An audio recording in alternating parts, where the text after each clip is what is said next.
Matthew 5. Introduction to the Sermon on the Mount. Now when Jesus saw the crowds, he went up on a mountainside and sat down. His disciples came to him, and he began to teach them the Beatitudes. He said, "Blessed are the poor in spirit, for theirs is the kingdom of heaven. Blessed are those who mourn, for they will be comforted. Blessed are the meek, for they will inherit the earth. Blessed are those who hunger and thirst for righteousness, for they will be filled. Blessed are the merciful, for they will be shown mercy. Blessed are the pure in heart, for they will see God. Blessed are the peacemakers, for they will be called children of God. Blessed are those who are persecuted because of righteousness, for theirs is the kingdom of heaven. Blessed are you when people insult you, persecute you, and falsely say all kinds of evil against you because of me. Rejoice and be glad, because great is your reward in heaven, for in the same way they persecuted the prophets who were before you. Salt and light. You are the salt of the earth, but if the salt loses its saltiness, how can it be made salty again? It is no longer good for anything, except to be thrown out and trampled underfoot. You are the light of the world. A town built on a hill cannot be hidden. Neither do people light a lamp and put it under a bowl. Instead, they put it on its stand, and it gives light to everyone in the house. In the same way, let your light shine before others, that they may see your good deeds and glorify your Father in heaven. The fulfillment of the law. Do not think that I have come to abolish the law or the prophets.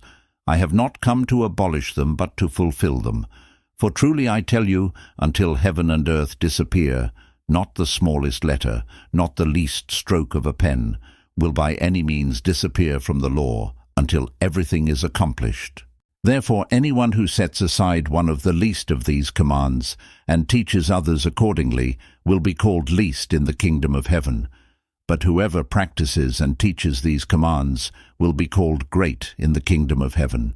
For I tell you that unless your righteousness surpasses that of the Pharisees and the teachers of the law, you will certainly not enter the kingdom of heaven. Murder.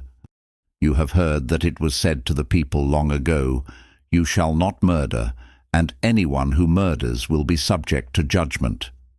But I tell you that anyone who is angry with a brother or sister will be subject to judgment. Again, anyone who says to a brother or sister, "Racha," is answerable to the court. And anyone who says, "You fool," will be in danger of the fire of hell. Therefore, if you are offering your gift at the altar, and there remember that your brother or sister has something against you, leave your gift there in front of the altar. First go and be reconciled to them, then come and offer your gift. Settle matters quickly with your adversary who is taking you to court. Do it while you are still together on the way, or your adversary may hand you over to the judge, and the judge may hand you over to the officer, and you may be thrown into prison. Truly, I tell you, you will not get out until you have paid the last penny. Adultery. You have heard that it was said, "You shall not commit adultery." But I tell you that anyone who looks at a woman lustfully has already committed adultery with her in his heart. If your right eye causes you to stumble, gouge it out and throw it away. It is better for you to lose one part of your body than for your whole body to be thrown into hell. And if your right hand causes you to stumble, cut it off and throw it away. It is better for you to lose one part of your body than for your whole body to go into hell. Divorce. It has been said, "Anyone who divorces his wife must give her a certificate of divorce." But I tell you that anyone who divorces his wife, except for sexual immorality, makes her the victim of adultery, and anyone who marries a divorced woman commits adultery. Oaths. Again, you have heard that it was said to the people long ago, "Do not break your oath, but fulfill to the Lord the vows you have made."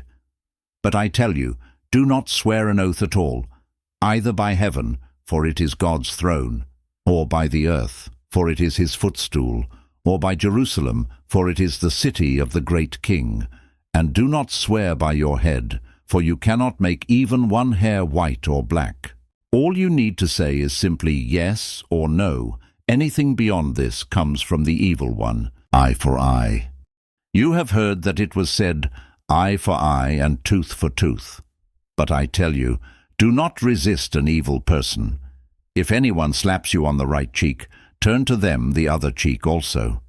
And if anyone wants to sue you and take your shirt, hand over your coat as well. If anyone forces you to go 1 mile, go with them 2 miles. Give to the one who asks you, and do not turn away from the one who wants to borrow from you. Love for enemies. You have heard that it was said, love your neighbor and hate your enemy. But I tell you, love your enemies and pray for those who persecute you, that you may be children of your Father in heaven. He causes his sun to rise on the evil and the good, and sends rain on the righteous and the unrighteous. If you love those who love you, what reward will you get? Are not even the tax collectors doing that? And if you greet only your own people, what are you doing more than others? Do not even pagans do that? Be perfect, therefore, as your heavenly Father is perfect.